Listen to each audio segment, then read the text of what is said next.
રાજકોટમાં range IG તરીકે નિર્લિપ્ત રાય છે તેમની નિમણૂક કરવામાં આવે છે અને આ મામલે ગુસ્સી ટોકના આરોપી નિખિલ ડોંગાએ જે પ્રકારે સોશિયલ મીડિયામાં પોસ્ટ કરી હતી અને હવે વળતો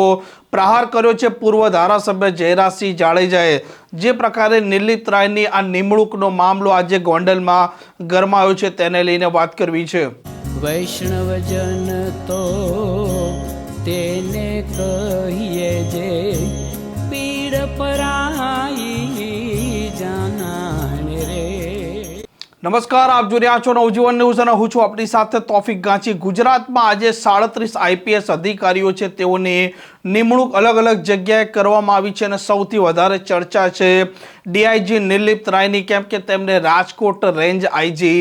બનાવવામાં આવ્યા છે અને જે પ્રકારે તેમની આ નિમણૂક થઈ છે ત્યાર પછી ગુસ્સી ટોકનો આરોપી નિખિલ ડોંગા સોશિયલ મીડિયામાં પોસ્ટ કરતા લખે છે કે એક રાજકીય મોટા નેતા છે તેમણે ખૂબ દમ પછાડા કર્યા હતા કે તાકાતવર અને પાવરફુલ આઈપીએસ અધિકારી છે તે રાજકોટ રેન્જ આઈજી તરીકે ન આવે। જો કે આ મોટા રાજકીય નેતા છે તેમનું કંઈ ચાલ્યું નહીં અને જે પ્રકારે ગૃહમંત્રીએ નિર્લિપ્ત રાયની નિમણૂક કરી છે તેને આ ગુસ્સી ટોકનો આરોપી નિખિલ ડોંગા આવકારે છે। નિખિલ ડોંગા પર ગુસ્સી ટોક લાગી છે અને તે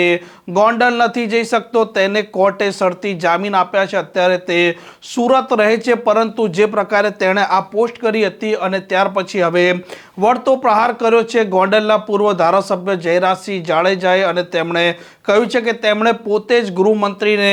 રજૂઆત કરી હતી કે જે પ્રકારે ગોંડલમાં વર્તમાન સમયમાં પરિસ્થિતિ આરોપ પ્રત્યારોપની ચાલી રહી છે તેવી સ્થિતિમાં રાજકોટના રેન્જ આઈજી તરીકે એક સારા અધિકારી અને નિર્લિપ્ત રાયને મૂકવામાં આવે ને નિર્લિપ્ત રાયને મૂક્યા બાદ તે આ મામલે પ્રતિક્રિયા પણ આપે છે। ગૃહ રાજ્યમંત્રી પાસે મેં ખુદે જ માગણી કરેલી કે ચૂંટણીનો સમય છે અને ઘણા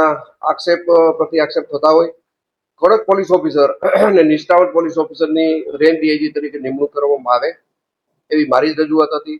અને હાલમાં જે નિમણૂક થઈ છે એ નિમણૂકને હું આવકારું છું। નિર્લિપ્ત રાયને જે રેન્જ ડીઆઈજી તરીકે નિમણૂક કરી છે એને હું આવકારું છું અને અસામાજિક પ્રવૃત્તિ ઉપર પોતે સારી રીતે કામગીરી કરી શકશે એવી મને આશા છે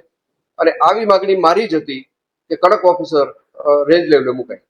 આમ રાજકોટ રેન્જ આઈજી તરીકે જે પ્રકારે નિર્લિપ્ત રાયની વરણી થઈ છે અને તેમાં પણ એક લાંબા સમયથી ચર્ચાઓએ પણ જોર પકડ્યું હતું કે ગોંડલમાં જે પ્રકારે પરિસ્થિતિ અત્યારે આરોપ પ્રત્યારોપની ચાલી રહી છે તેવી સ્થિતિમાં આવનારા દિવસોમાં રાજકોટના રેન્જ આઈજી તરીકે નિર્લિપ્ત રાય આવે તો પણ નવાઈની આવી ચર્ચાઓ ઘણા સમયથી હતી અને અંતે